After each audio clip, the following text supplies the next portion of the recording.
இப்போது நம்ம blouse cut பண்ணது போக மீதி துணி இங்கே இருக்குது. இப்போ இந்த மாதிரி துணி வரும். இந்த துணியை நம்ம எடுத்து 4ஆக மடிச்சுக்கணும். இந்த கரபாகம் 2 இருக்குது, அதோட இந்த ஃபோல்டும் சேர்த்து இப்படி 4ஆக மடித்து போட்டுக்கணும். எல்லா கையும் இதுதான் பேஸ், இதுதான் பிளைன் ஸ்லீவு, இதுதான் பேஸு. இது போல் தான் நம்ம ஃபஸ்ட்டு ஸ்டார்ட் பண்ணணும். இப்போது கையை மடித்து போட்டோம். ரொம்ப ஈஸியானது இந்த கை கட்டிங்.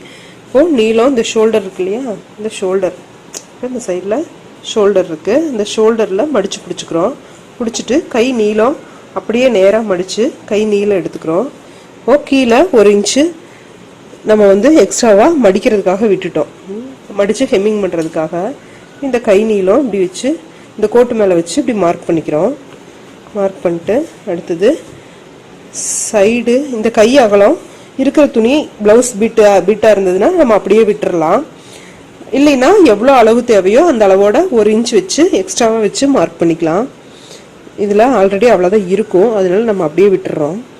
அடுத்து சைடு கை உயரம் எடுத்துக்கணும். இந்த ஆம்லேருந்து இந்த கையில் கீழே தையல் இருக்கு இல்லையா, இது வரைக்கும் சைடு கை உயரம் வச்சு ஒரு மார்க் பண்ணிக்கிறோம்.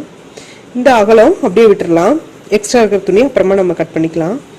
ஒரு 1 இன்ச் எக்ஸ்ட்ரா துணி இருந்ததுன்னா போதும். இப்போ மார்க் பண்ணிவிட்டு வளைவு நம்ம மார்க் பண்ணுறோம். இப்போது இது மாதிரி வளைவாக மார்க் பண்ணிவிட்டு இப்போது உள் கட்டிங்க்கு ஒரு லைட்டாக ஒரு 1/2 இன்ச் வளைவு இறக்கி கட் பண்ணிக்கிறோம், இறக்கி மார்க் பண்ணிக்கிறோம்.